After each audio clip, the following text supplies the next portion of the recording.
No, not yet. No, there.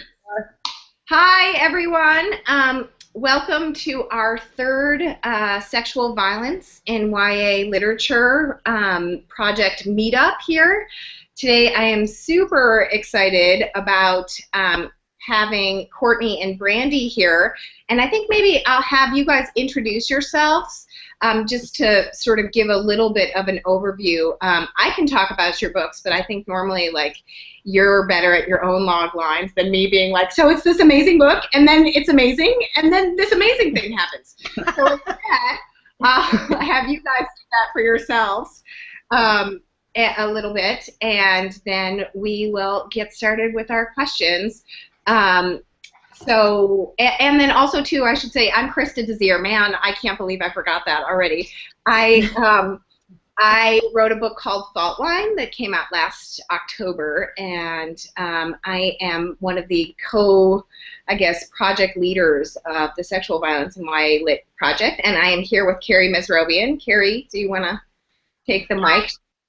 I'm Carrie Mesrobian. I'm also one of the people that started this at the behest of Karen Jensen of Teen Librarian Toolbox, who invited Christa, Trish Stoller, and myself to talk a little bit about sexual violence in YA Lit, and she's put together a whole range of conversations we have every other month.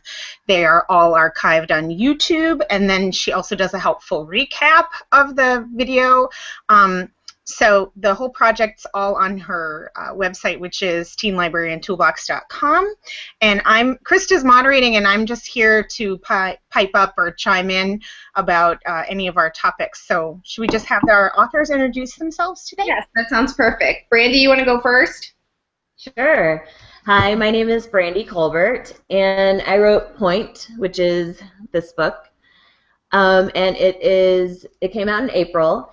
And it's about a 17-year-old ballet dancer named Theo who is sort of on the fast track to becoming a professional dancer. And at the top of the story, her best friend returns after being kidnapped 4 years ago. And her life just sort of starts to fall apart after he comes back, and she realizes that she played a role in his abduction 4 years ago. Okay, and Courtney, you want to? Yeah, sure. Okay, my name is Courtney Stevens, and this is Faking Normal, and it is a story of Alexi and also Bodhi, I think, two main characters who've really both been through terrible circumstances over the summer, and they are two people who have really never shared anything more than next-door lockers, and then Bodhi gets placed in Alexi's home, and he's the one who really can see her pain and helps her have to face that. And through the course of that, we've learned that it's certainly sexual trauma, and whether or not she's going to love herself enough to start to face those things and let people in. Okay, those are good recaps. You guys did a good job with that.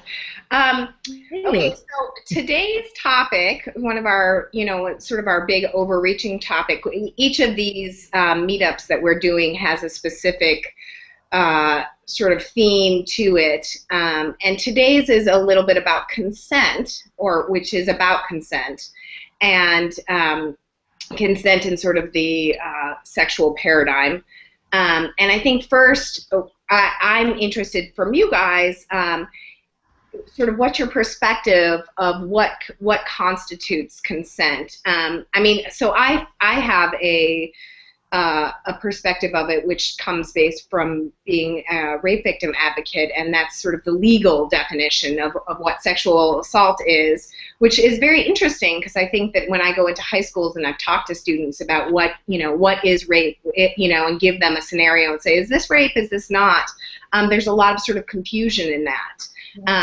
Which I guess speaks to a lot of different things in terms of what we're failing to talk about with our kids. But from a legal perspective, the definition of rape and does include consent as an aspect of it, and it includes conscious consent. And I think that that's an important element because a lot of times if you're talking about alcohol being involved or date rape drugs or, you know, coercion or manipulation and a lot of other things that are somehow getting into the murky waters of what constitutes sexual violence.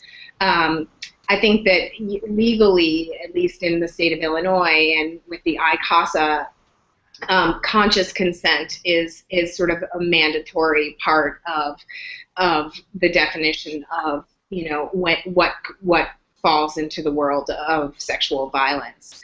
And what I kind of wanted to pose to you all is sort of ethically where you stand, because I think it's very easy for us to say, well, that legally that's not rape, or legally that doesn't, you know, that doesn't count, or, you know, all of these different things. But it's one thing to say, you know, that's not legally, you know, sexual, you know, criminal sexual assault, but it's a different thing to say ethically, like, are we okay with this? And sort of asking those questions. And I think you all explore that in, you know, the idea of consent, or the idea of, you know, of the ethics of consent and power dynamics and different things in your books. And I'm curious, you know, sort of where you netted out with those. Courtney, you want to go first? Since you're on the screen? Yeah, sure. You know, I think it's really hard, to be honest, because it does feel like, especially when you're a teenager, that there's a lot of gray area, and I'm sure it's confusing for both guys and girls. But, you know, ideally, I would think that being of sound mind in some kind of way is helpful. Yeah. And I think desire from both parties, mutual desire, and then on top of that, expressed mutual desire. Like if I had to narrow it down, I would say those would be my three things that would really constitute consent. Yeah, excellent. Good. Brandy, what have you got? What's your... Well, it's funny. I've always sort of thought of it as the legal definition more than anything else, and now I'm thinking back to high school where I did know people who were dating older guys, not much older in some cases, but in some terms that would have violated the statutory rape laws. But I personally never thought of it like that when I was a teenager, and I also worked a job where it was a retail job, and I worked with a lot of older people and hung out with them on the weekends and everything, and nothing inappropriate ever happened. But looking back, I never thought like, oh, I'm in this strange position, you know, where I don't know, like where consent might come up or anything like that. So I guess I've always thought legal, but then, you know, now of course I think that, like Courtney said, it's about expressing it, both people expressing it and talking about it.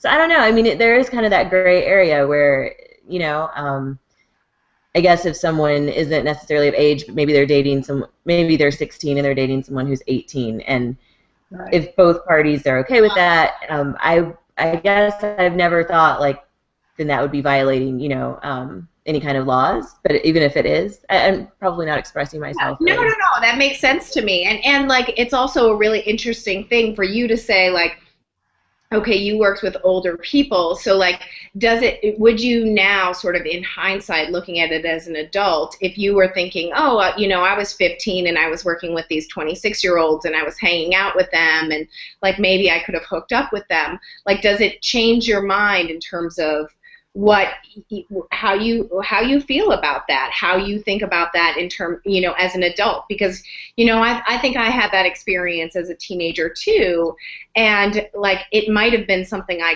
craved, but like as an adult now, like in hindsight, I think, oh, thank goodness I didn't fall down that hole, you know, like there's a part of me that thinks like I'm glad that the adults in that situation were making better choices than I would have made as a 15-year-old. So I'm curious because I think that's such an exploration in your book, Brandy. And like you know, if we're going to launch into that, I think that that's a good area to fall into, is this idea of, you know, power dynamics and age as one of those aspects.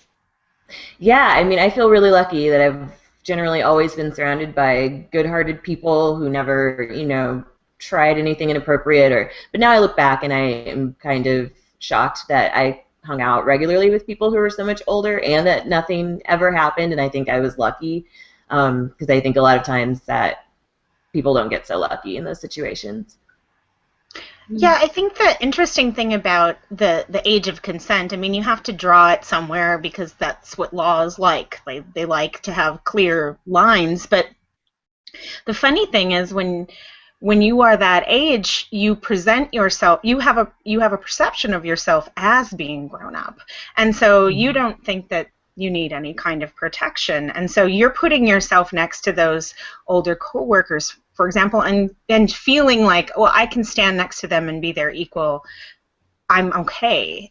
You don't even realize the danger that you could be in, which is why on the other side of it, on the side of it I'm at now, I'm so glad we have that law, because what in the hell, I didn't even know what I should have been afraid of. And so that's the other wonderful thing I think that happens in Pointe, is how much Theo is, she's so wrapped up in her growing up and being perceived as grown up, which the guy really does groom her well in that respect. And that's so knocked me out about that book, was she's looking at it completely different than the adults and then the government and laws look at it.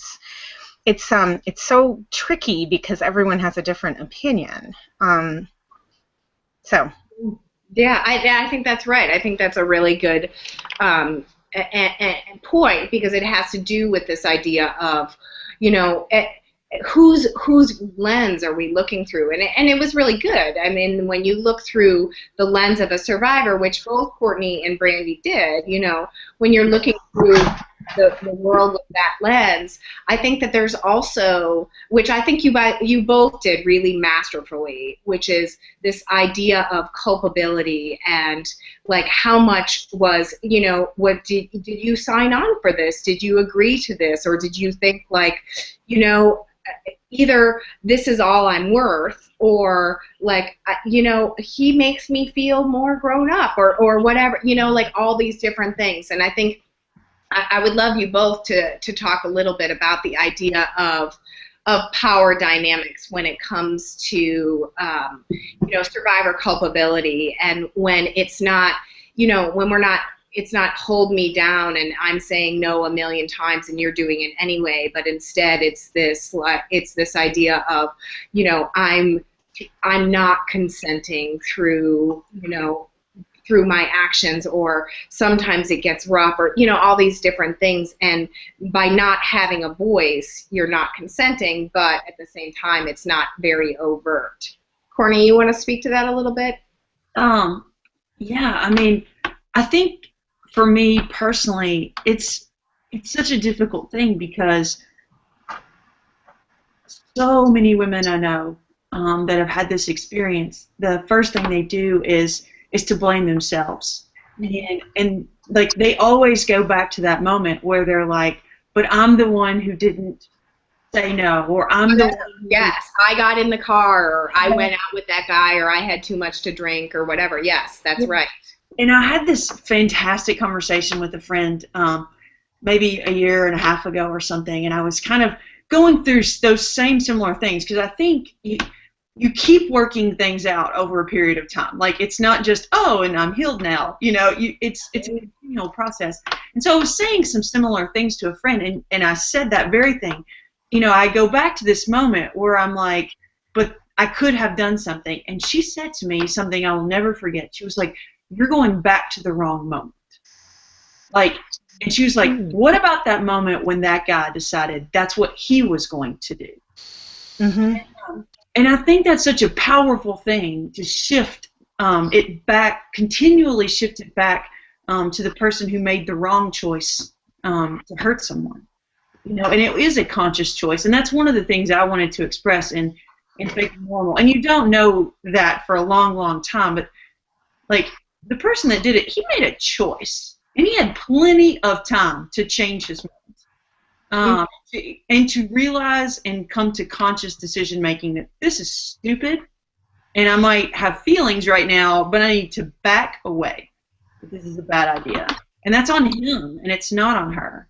Yep. And I think both of you do really a beautiful job of having your characters' arcs being from the point of, I did this, or I was culpable, to sort of, no, that, like, I guess both of you in your own way with these stories create that arc of you're going back to the wrong moment, like go back before, go back to, you know, the place where the guy made the decision to do this to your survivors.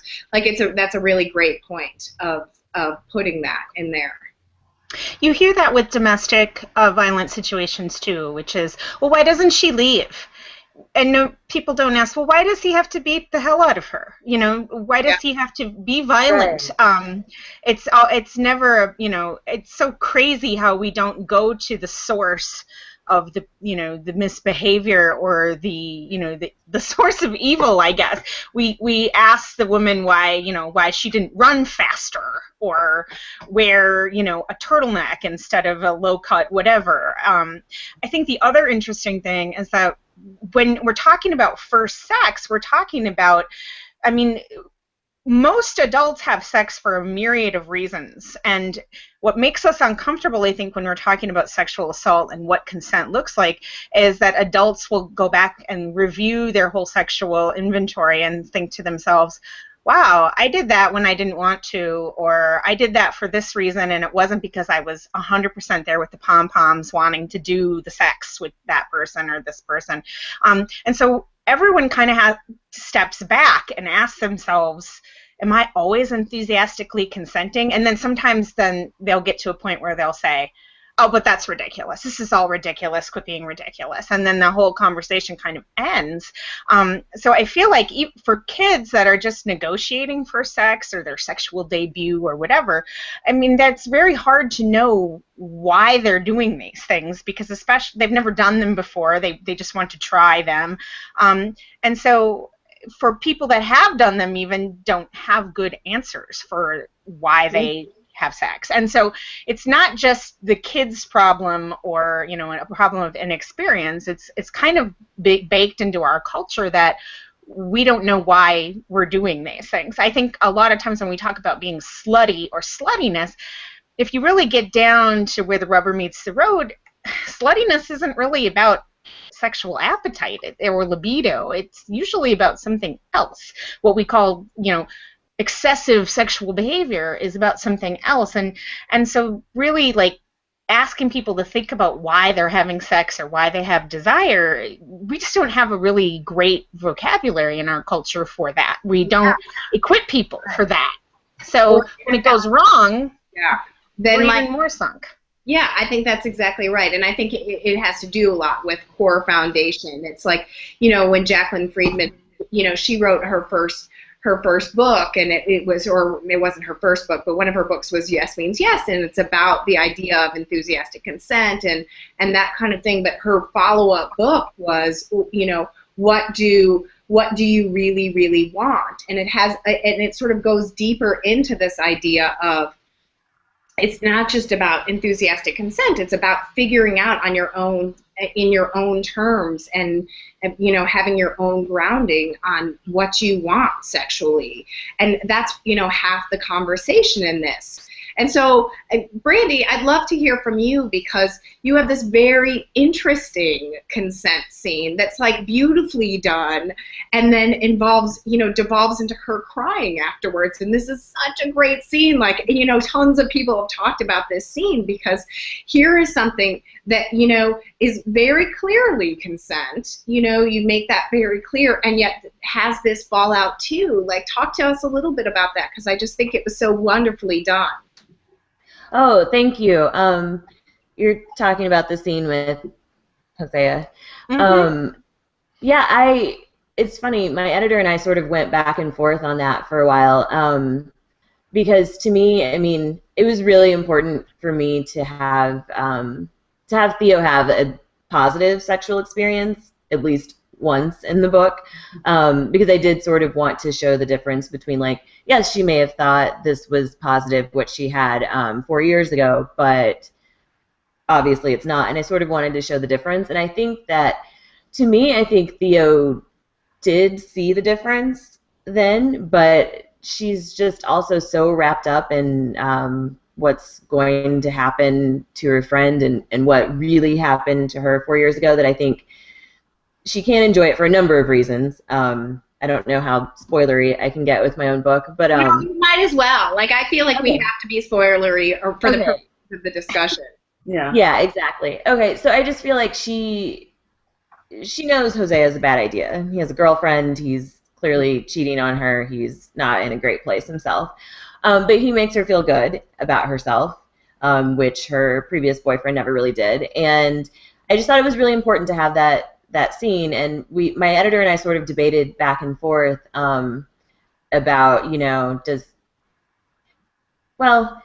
things don't end up very well for them. But we sort of debated back and forth, like, should this be a crazy scene? Should it be, she maybe does something that makes him realize she's more experienced than he thought she was. But I just wanted her to have, like, this nice experience because she hadn't had that and with someone age appropriate. And I'm glad. I'm happy that it turned out like it did. I think one of the things you were just saying earlier about kind of power dynamics and things like that, it made me think about just like how, like, whether you're talking about sex or you're not talking about sex, like how a person is easy to manipulate or not. And, like, I know I'm, like, really easy to manipulate. And so, like, I had a student, like, literally just yesterday, I was in a conversation, and she asked me a really simple question, but it was actually complicated. She said, how do I say no to alcohol? And like, we were kind of saying it in a group of her friends, and like, they were like, well, and they gave her, like, a variety of things she could say. And I said, honestly, I think you have to ask yourself, do you want to drink or not? And then, because you're going to need that word no for a lot more things than you're going to be able to come up with excuses for. Like, learning to say no to something you don't want, it's a pretty powerful thing. Mm-hmm. It's probably one of the best lessons I've learned, and I'm still learning, but I think that that's interesting because it seems like there are people who are born, like, with their yes in their pocket, Mm-hmm. And that there are also people that are born not knowing where no was, if it was sitting right beside them. Mm-hmm. And I think kind of knowing where you stand on that scale is really, really helpful in how you're going to handle, like, what consent is for you. Like, in my book, one of the things, like, that I thought was, like, really, really sexy, and it's really simple, it's not even sex, is he asked for a kiss. Mm-hmm. And I love that. That was really beautiful too, Court. That's a really beautiful scene in there because you feel like you're right there with both of them and what that means and how loaded that is. Yeah. And I wanted it to be loaded on something that didn't necessarily have to be, hitting a home run with somebody. That it would just be very simple and very beautiful. Because I thought a yes to that was as powerful as a yes to sex would be. That she needed consent, even for that kiss. Mm-hmm. Mm-hmm. Yeah, I think girls are not, we don't bring up girls in our culture with a no in their pocket. I think that we're kind of taught that we have to say yes to everything. I feel that especially as a mother of a kid, where everything that my family asks of me, I want to say yes and fix it and find their lost toy or whatever it is. And I think girls especially, like, they aren't allowed to say no because otherwise they're mean or they're not being nice or they're being snotty or they're being a bitch. And so I think that starts very young.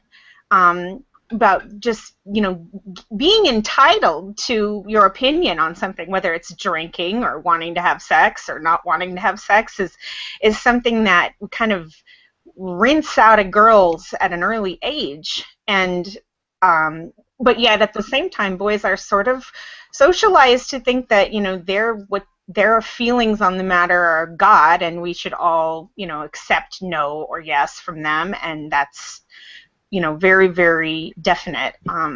And so I find that, you know, it's all of it. When people talk about, oh, I don't want to have sexual education in the school, I think, well, I mean, what is that? I mean, where does that actually start? And the idea of what you just said about even asking someone for a kiss, like, I think we kind of default on, oh, well, you know, that wouldn't be romantic or it would be awkward or whatever, but it's actually one of the bravest things that a person can say, you know, that question, can I do this, instead of just swooping in and assuming you can. It says so much about that character as well. Yeah, and just the, is this okay? Like, you know, and just a general check-in. I mean, that's when we're talking about the idea of consent and conscious consent. I mean, part of that is, and that's when you start talking about alcohol and other things, is, you know, at a certain point when everything is okay, then it's almost like nothing is okay anymore, right? Like when you've gotten to the point where, you know, you're on board for everything because you've had too much to drink or whatever those things, then you have to be really careful about that, because then there's also the question of, okay, so now this is, you know, we need to be really aware of the fact that, like, later on, I mean, I was at this rally, and it was kind of horrifying, actually. It was a standing silent witness for rape survivors, and so we all were quiet for an hour, and it was this really amazing thing, and there were men and women and all people of color in every, you know, shape or size out there in Daly Plaza, and there was this guy, like, right next to us, and he was screaming at the executive director of the organization, and he wasn't really screaming, but just he was talking so loud that, and it was so hostily, where he's like, you know, this is always the way with women, you know, like, everyone likes to have sex, that's the way it goes, you know, and then the girls the next day, they're feeling bad about it, and then suddenly they're all crying rape, and I was like, I can't say anything. Like, I'm in a standing silent witness, and I can't say anything, and I'm furious. I'm so mad, and our executive director is coming in and, like, trying to, like, move him away and, like, shuffle everything. But I was like, even the way that she was, like, trying to do it has to do with, like, she's trying to be nice about it. He's, like, hostilely saying these things, and she's trying to be nice about it. And this was so interesting to me that I was like, here she is, like, and of course, like, not that I thought she should clock him in the nose, but the other side of me, it was like, you know, where is no one else being like, shut up, dude? Like, you know, like, here she is, like, trying to navigate that, and I think that has so much to do with how we're socialized to be nice about how we say our no, or to be nice and add things to, like, well, I'm just not really sure, and like, just not owning our no. And I agree, like, as a parent too, I see it from the other side, which is people ask me to volunteer all the time. And I have a full-time job, but since it's from home, like, people ask me to volunteer all the time, and I'm always like, I feel so horrible to say no about it. And anyway, so we're off topic. I'm sorry, I'm like swinging us back on topic. To ask you all, we are now, and I guess maybe I'm aware of it because I'm part of this project, but I also think we're now in a time where I've seen a lot of contemporary novels coming out, and I also am seeing the issue of sexual violence or sexual harassment or abuse or something in a lot more books. And of course, which to me is sort of thrilling, because I feel like, great, like, we're starting dialogues, like, all over the place. Every time that's in there, you know, I just think, like, fantastic, like, we've just started an opportunity for conversation. But from you all, like, as authors, like, what's your point of difference? What's your way of saying, like, you know, this is not just another rape book, or even more, I guess, a step further, which is to say, I'm not talking about rape, like, you know, to add a Game of Thrones storyline in here. Like, this isn't to, you know what I'm saying? Like, yeah. I'm not adding, you know, I'm not adding this as a storyline to make it shocking, or, you know, sexier, or, you know, more of anything, but that you had something to say about this topic. So, Courtney, do you want to go first? Sure. You know, I think my perspective on it is I'm quite all right with adding to the canon of another rape book, you know, because I think that you know, anytime there's victimology, there's no such thing as a definitive work, because victim experiences things the same way. And so I think we need a bunch of books that touch on this topic, because I think you never know what somebody's been through or what they're going through right now. And to think that maybe your story is the story they connect with. You know, POINTE is amazing, and we both come at this topic from different points of view. It's very similar in some ways. You know, I think I want her book on the shelf with mine. I want Sex and Violence. I want Fault Line on the shelf with mine. You know, because they all represent part of the spectrum of experience. You know, and I do think lots of people, not lots, it's not fair. People do add it as a plot device, and I'm not for that. I'm talking about authentic experience, because I know I really do believe, and you probably have the fan mail to back this up, like that it matters to people. Yeah. And that's what I care about. You know, I'm a writer because I have to write. I'm an author, I think, because I want the opportunity to make a difference. Anytime somebody says, hey, this mattered to me, I think I'm becoming who I'm supposed to be. Yeah. Brandy? Yeah, I mean, I've read all of your books, and I think it's really interesting how we do all come back sort of to the same topic, but it's approached so differently with every book. Yeah, I didn't really set out, I mean, I don't know, this sounds crazy, but I sort of didn't really know what I was writing about until I finished and had some time away from it. I think when I'm writing, I just get so far into the character that I just sort of them when I'm writing, and I don't step back and look at the story as a whole, which is why it's great that I have an editor. But yeah, I mean, for me, I sort of, when I was writing Theo's story, I sort of tapped into when I was a teenager and just, you know, approached by older men, and just how it just made me feel so gross. And then just thinking, like, wow, what if one of them disguised himself as younger, and then, you know, ended up having a relationship with him, and then how would I feel? And I don't know, it was really easy to tap into that, to go back to those years and that feeling of, wow, like, you know, I'm on the dance team at school, and we have to wear our uniforms, you know, on Tuesday because there's a game, and maybe I have to go stop by here after school or something, and it's like someone's looking at you inappropriately, and it's like, wait, what? And so it was sort of easy for me to go back to that feeling, and I think that's how I wrote, that's how I was able to write Theo like that. But so yeah, I guess I sort of, it's definitely different approach than all of you with your books. Yeah, I don't know. I think it's just great to have so many out there, and I think you can tell the authenticity as opposed to when something is just added for shock value or you know, a plot device. Yeah, I think also too, I mean, what you both just said to me made me think about, like, if you actually, I think that there's just no person, and I would say like probably men or women, you know, like that have, when they are asked to like sit down and think about their own history, there's probably no one who doesn't start thinking about like times where they were exposed or left vulnerable in a sexual way, you know, and I think like I had this friend of mine telling me this story about, you know, just her as a young child and something, and even the way she talks about it, I thought, wow, you don't see this in the way that I would see this, like from the outside at all. Like you don't see yourself as a vulnerable child who was with like an older teen boy. Like you see this quite differently.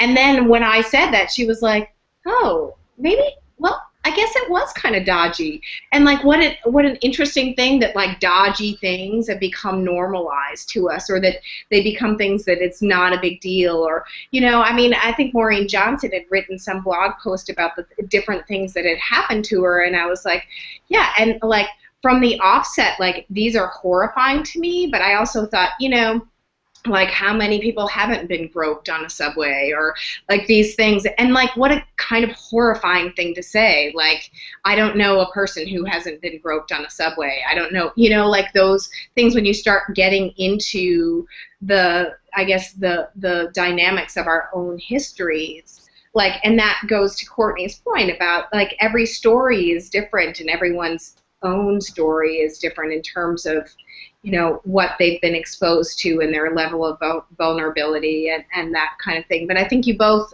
I mean, all of you all, and a lot of the books that we have talked about as part of this project have handled this topic in a way that is, you know, unique and yet has some really unifying things that I think that talk to a shared history of a lot of survivors and something that we would all, you know, feel or think about.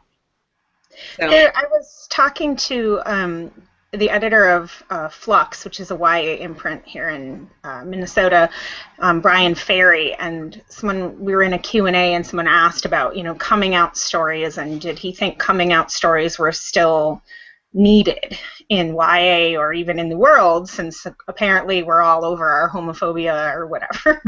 And he said, no, I feel like there's always going to be a need for that, because there's always going to be a different angle of looking at it, and it doesn't necessarily have to look like, you know, what we've seen before, which is kid comes out and gets chucked out into the street with all of his, you know, belongings, but that's always going to be something that's going to be difficult for families to process. It's going to involve lots of variables. And I think that is similar about stories about rape and sexual abuse, sexual assault, is that people are coming out about the truth about this.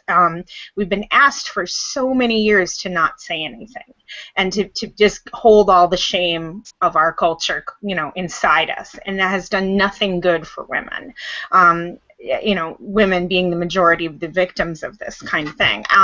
So I think in the same way, it's just like the rape book is not a trend that's going to pass, like, oh, we've done the mermaid thing and now the rape thing. And I feel like kids are going to continually need these stories, like Courtney said, because you never know what is going to reach out to their experience. And I mean, that's, you know, you could argue this too, and from a literary standpoint, you know, there's only, 8 different plots, so should we all just stop because we've seen everything already? And really the main thing about writing is that you're going to be honest about how you see the world, and people are going to disagree, but some people will see themselves, and so you do that, you know, to show them and to connect with them what you both agree on as the truth. And so we need more of that in YA, and we also need more, just in general, people wrestling with what is sex and what is good sex and why do we have sex, and because we can't really unpack what goes wrong about sex if we don't know how it should go right. The way I look at also this kind of idea that kids should be monogamous or abstinent is crazy. Like, how are they supposed to be getting ready to negotiate anything in a relationship if they haven't had any experiences with this? I'm thinking about an experience I had with a guy when I was in high school, and it didn't really work out. Neither of us were really in the right spot, but I remember he was super honest to me one time when we were making out or whatever, and he like told me really honestly like 3 declarative sentences about things he liked to do in bed. And I remember being so happy it was dark, that he, you know, he couldn't see my face and whatever, and going, oh my God, I can't believe he said that. But then later on I thought, wow, he's like so comfortable with that. And I mean, things ended, I don't even know where that guy is, but like his whole, you know, the fact that he was just really clear about it and not embarrassed really made an impression on me. And I think that we have the opportunity to put things like that in books too. That's why I think the scene with Brandy's, with Theo and Pointe, she so wants to connect with Jose, and she wants him physically, and that's very clear, even though afterwards she's crying and, you know, realizing that she deserved that the whole time and didn't get it, and there's some that kind of sadness. But her clear desire is, you know, we need that in the book too, instead of just the shortcut cliche, which is slutty or, you know, fucked up in some way, and that the cliche that we can dismiss. So I think that more of this is better, not less. And I think, I mean, I want that personally just for selfish reasons. I want to see different kinds of stories. Yeah. And I also think because, the reality is that this, figuring out your own sort of whatever sexual landscape comes up as a teenager. It just does. And whether or not it's going to come up in books is like, is a different thing. And this actually is a question that I have for all of you. Which is this. So this past week at RT, like I was watching the Harper teen books, and they had this event, and they were giving away free books, and there were several people who came along, and like they're free books, and they said, does this one have sex in it? Does this one have sex in it? Like along the aisle to like every author. And first of all, like let's forget the fact that we're at the Romantic Times convention. But like just the like this was the qualifier about whether they were going to take the free book and like give it to their teenagers. And like my bookseller here, my independent bookseller says all the time, like they're asked this question: does this book have sex in it? And it becomes like a way to close the door, right? And so I'm interested in sort of hearing what you all think about that, being a point of not getting access into readers, for whether the book has sex in it, which Courtney's actually doesn't. I mean, not consensual sex, but or Brandy's that does, and like whether or not that you feel like that's opened or closed doors for you. Brandy, do you want to go first on that? Sure. Yeah, I mean, I think I've been lucky enough to see a lot of feedback from people who are open to, books with sex in them and that don't believe in censoring books. So that's been really, really nice to see and sort of surprising. Because I really thought more people would sort of object to it. And I mean, it's only been out for a little over a month. I mean, it's still really early. But yeah, I've been really, really happy about that. And as for people trying to censor books, I don't get it. I mean, when I was a kid, or when I was a teenager, I should say, I read a lot, and there weren't a ton. There were young adult novels, but there weren't a ton. This was like the 90s. And I was reading a lot of Danielle Steele books, actually, so there was a lot of sex in them. I loved them. I would just get them, like, stacks of them. Danielle Steele, like every other. Also a lot of sex in Stephen King books, just so you know. I don't remember that part, but there is. Yeah, but for me, when I was younger and I would read something that made me uncomfortable, I would put the book down. And I knew I'm not ready for this yet. And so I still strongly believe that teens or anyone who is uncomfortable with content in a book will put it down.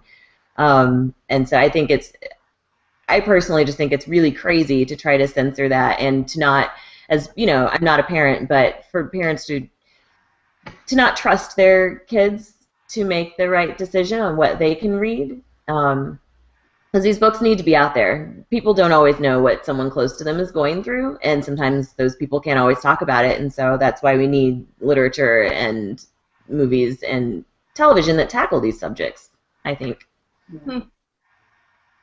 I mean, I completely agree with everything she just said. I really want the full spectrum. To have access to it. And the reality is that, like, if a kid can, like, leave one shelf at Barnes & Noble and go to another and pick up an adult book, it's what we all did. I mean, right? Yeah. Because it's what she just said. We know how to self-censor. But on the other hand, it's hard because, I mean, I've been around enough adults that, I mean, they genuinely love and care about their kids just like I know you guys do, and they do want to check and see if the content is right for their kids. And like, what I think the real question is, what age do you stop doing that? What age do you start letting your kid be able to self-censor completely? And I don't know how to answer that, because we want responsible adults, but at the same time we want responsible kids, and the only way to learn to be responsible is to start deciding for yourself and making mistakes, great mistakes, you know, or like getting it right on the first try, like whatever, you know. I think it's hard. I think it's a hard thing. I don't believe in censorship at all, but I understand how adults become people who censor, and I think it is out of care. And so I normally just try and start a dialogue with them about why is that their question? Why is there? Well, and honestly, too, it is interesting, and Karen's offline, like putting in the asking this question, but she's saying, you know, they don't ask the question about violence, and what if when we do that, like, you know, why is our culture so sort of slacked about sex? And to me, I guess my own perspective is that I actually do think that parents should weigh in on that. Like, I weigh in on that with my kids. I don't think they should weigh on it with other people's kids, because those aren't their kids. Like, mind your own business. Stay on your own yoga mat. And I do believe, like, you know, that like, you know, I will look at books and go, I don't know if my kids are, and of course, like, I actually go the other way, which is I look more at the violence, because my boys are super sensitive to violence, and so I don't provide them with those things. But I have a 12-year-old, and I've given her books that have sex in them, and Julia's looked at me going, are we okay with this? And I was like, well, she knows what sex is. Right. So, you know, like, at what point? And then, but I also give the, you know, when I provide those books with her, and I'm not talking about the books that I edit for my day job, but, like, you know, The Chance You Won't Return, Annie Carty's wonderful book, like, has a sex scene in it. And I was like, but, you know, like, it's handled really well, and, like, all these things. And so then you think about those things, and I was like, but I always start with, like, let's have a conversation about the book, you know. And I think, like, you know, in reality, you got to be reading the books that your kids are reading. Right. You can't, like, blanket shut the door on that, you know, and just go, like, err on the side of banning those books, because they'll find another way. The other thing, though, is that everybody has sex in them already.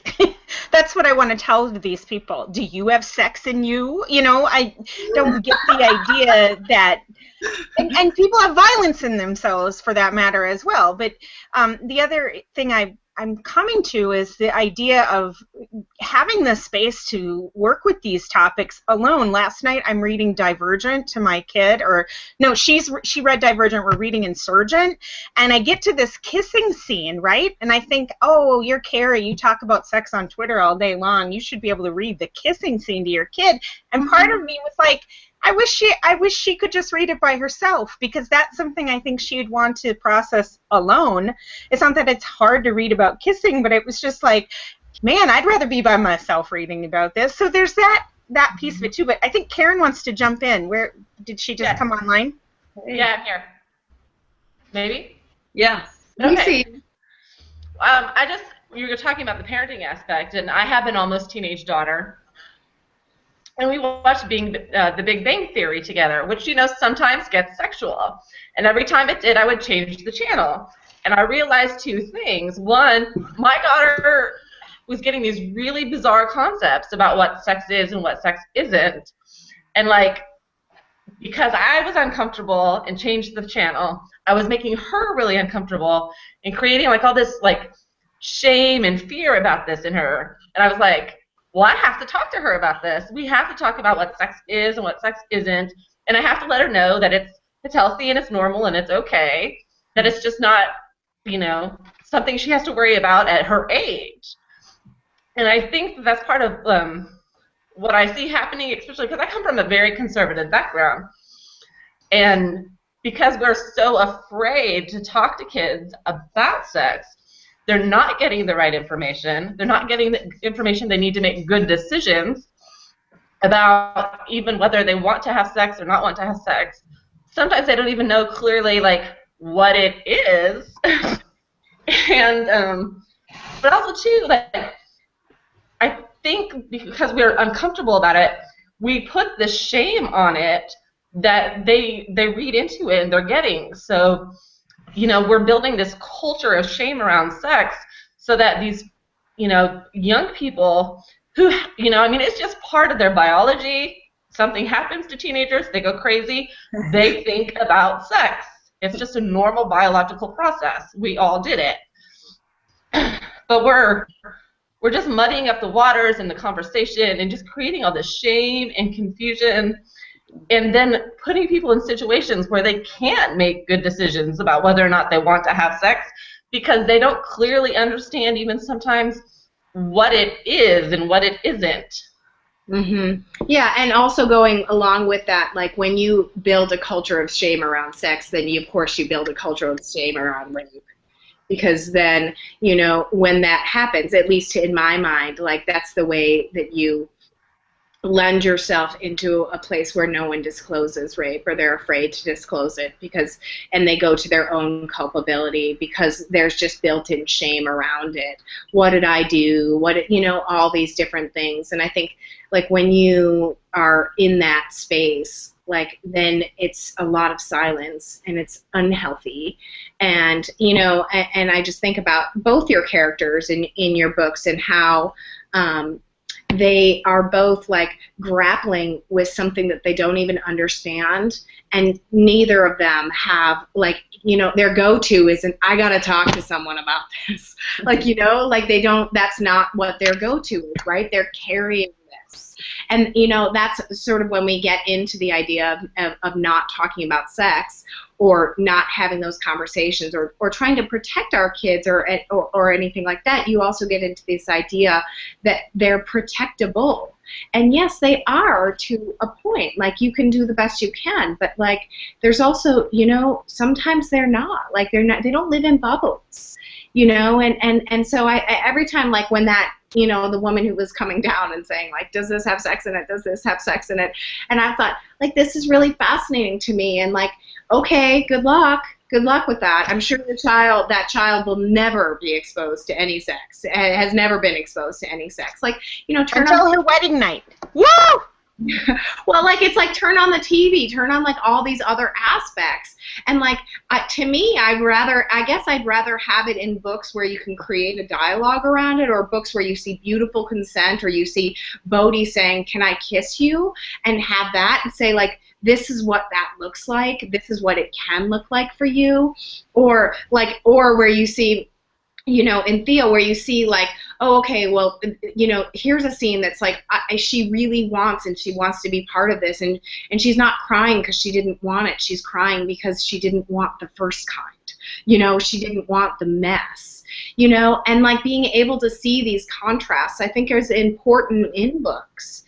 I'm curious for you all, and especially Courtney, because I know that you are sort of a teacher, or that's sort of your background, is that were you considering your audience? Did you think, like, as you were writing, a rape book, like, I am going to hold back on something because I really want to go into schools, or I'm going to, I guess, I'm going to, I wouldn't say be safer, but like I'm going to make a different choice here because I want access into an audience that I might not get because of the people who say, does this have sex in it? I wish I could tell you that I was like strategic or smart enough to have thought about any of that in advance, but I'm not. Like I could just see this girl sitting in her closet ripping on baseball cards.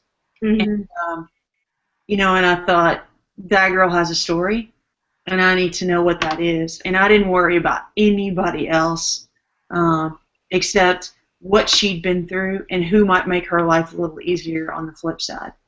And I think because of my background and because I was a youth minister and because I'm a teacher, that probably came out in a very conservative way that does fit well in more school systems or in more public libraries or whatever, but it's not. I say fits better. You know what I mean. I don't mean it really does. We need it all, but it probably came out that way because that's part of my unique perspective, not because I intended it to be that way. With that said, I love teenagers. Like, that's why I was a youth minister, because I think they need mentors and they need adults, and like pull religion out of that I just think they need so many people that believe in them and will listen, like genuinely listen to them tell their story. And that's what being a youth minister was for me. And so I'd be lying if I said I hope me writing a book gives me the opportunity to be in schools, because that's where kids are. And I feel really privileged anytime a kid shares their story with me. And so I hope that happens, you know? And I'd be sad if something was like, no, I'm sorry, you can't come in because your book has sex in it. And I try and listen to that person too. I don't agree with them, but I would try and hear why they have so much fear about that question, because maybe they have a story too. Maybe that lady does, you know, who knows? Maybe she's scared. I don't know. Brandy? Yeah, no, I didn't really think about anyone else when I was writing. I just wanted to tell the realest story possible. I kind of thought about it afterward, like, oh, what did I just do? Like, there's a lot of controversial material in here. But yeah, as I'm writing, I just that was actually like a big turning point for me. Actually, when I read another book that deals with rape, it's Courtney Summers' book, Cracked Up to Be.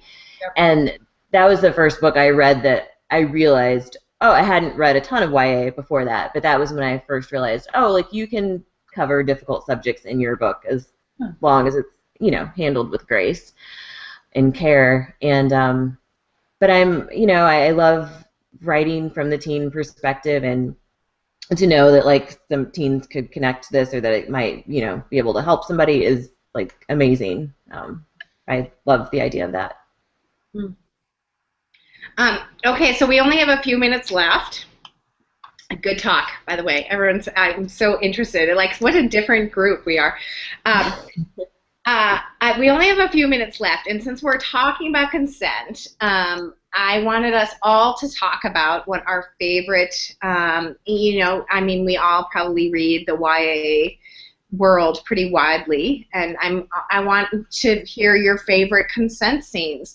And I'm going first so that no one steals mine, because I love the play me scene in If I Stay. I feel like Gail Foreman is incredibly masterful, and that scene is everything gorgeous and everything we would all want in our first time scene. I just think it's like beautifully done and has all the best parts, and like it's sexy, but it's not gross, and it's awkward and wonderful, and like all the different pieces in it. So Carrie, go. Well, before I say this, I really think put something up on your Tumblr or blog every time you see a good sex scene in YA where there's good consent or there's reality, and it's not just magical and, you know, my heart filled with stars or whatever. If it's real and there is consent and that's clear and both people want to be there, make sure you honor that by giving it some love somehow anywhere online, because I think people need to be rewarded for putting those things in books. But I have a million. The first one I'm going to tell you is I love Mindy Scott's Free Fall.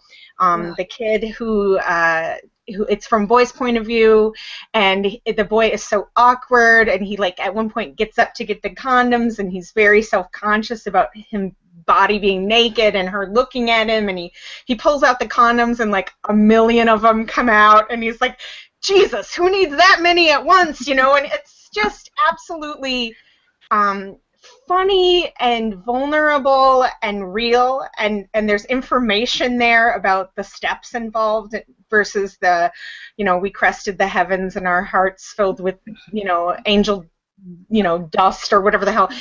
So I love that. I also love Siobhan Vivian's Not That Kind of Girl, where the girl finally decides after a whole bunch of making out over a long period of time that she wants to have sex with the guy, and it's like that kind of negotiation. It's so beautiful. I love both of those books a lot. Okay, Brandy. Mine is actually in Uses for Boys by Erica Lorraine Scheidt. We're That's how you doing say it. we're doing a Twitter chat on that book, so in June. So I hope project we're doing. I hope everyone does a read aloud with us because Ah, we're doing Twitter chat on that book because it's so fantastic. it's beautiful. I was completely blown away, and still am when I think about it. But the scene where she finally has a legit boyfriend at the end, and when they consent, you know, and I think it was just like it was so moving. It was what the character needed, and the fact that the boyfriend had been the one to say, no, let's wait a bit before we do this. I thought that was handled so well and realistic, and that scene really was very, very realistic to me. Courtney. Okay, I'm probably being cliche, but I really love the scene in The Fault in Our Stars. And I think, I don't know, I thought it was really, really sweet between two characters that I really didn't expect the book to go there for some reason. I don't know why. I guess I didn't either. I honestly was like, you know, because you think it's so, like, you've got a tank there. I mean, there's like, I know, like, it has the potential to be your leg off. I mean, it's... Yeah, right? And yet, I mean, I just thought he handled that really beautifully between two characters that you want to have happiness. And I felt like they had that happiness with each other, and I thought it was in a romantic city, and like, I mean, not that it has to be that way, but it was, for that moment in the book, I thought it was the perfect moment. I think, and I can't remember which, I think it's in Fire, but I thought Kristen Kishore did a really good job. Yes. Of putting her two characters in a very realistic scene that felt so just very beautiful and very natural, and like also like, you know, she's kind of a warrior, and yet she really showed all the sides of herself, and I really liked seeing that in that relationship. And I also like If I Stay, but you know. All right, and here we go. I know Karen's already, but go, Karen. Yeah. I love in Infinity Glass by Myra McIntyre. The two characters are starting to get intimate, and the boy looks at her and says, "So do I have the green light? Like, is this okay?" And that's a wonderful scene. It's my favorite. And I love in Plus One by Elizabeth. Is it Fama? Where they talk and negotiate, they decide they're going to have sex, then halfway in the midst of having sex, something happens, the guy's like, are you still okay with this? Do you still want to do this? And I like that he like checks in with her and makes sure it's still okay to keep going. And then I just read that This Side of Salvation by Jerry Smith Reddy, and I like that it's the boy who wants to wait, and he even prays about, like, while he's making decisions about his sexual life, he has faith and he prays about it. And so I just thought there was a lot of positive stuff happening in that book too. I'm excited to read that one. That's next on my list. I love that Plus One too. Beth, man, that book is so good. Okay, thanks you guys. It was amazing. You guys are all amazing. I appreciate you all coming and hanging out with us for an hour and your awesome books. Thanks just for being here. Carrie, I think you're doing the next chat, right? And that is in July or August? I think it's in July, and it's on historical YA, historical fiction and young adult. Jen McGowan. Oh, yeah, that's right. But the Twitter read-along for Erica Lorraine Scheitz, Uses for Boys, is in June. And so if you haven't read that, I encourage everyone to read that, and then we'll post when we're going to have our little Twitter chat about that book, because I cannot wait. I love that book. Me too. All right, thanks, you guys. Thanks for being here. Thanks, Krista. Thanks for inviting us.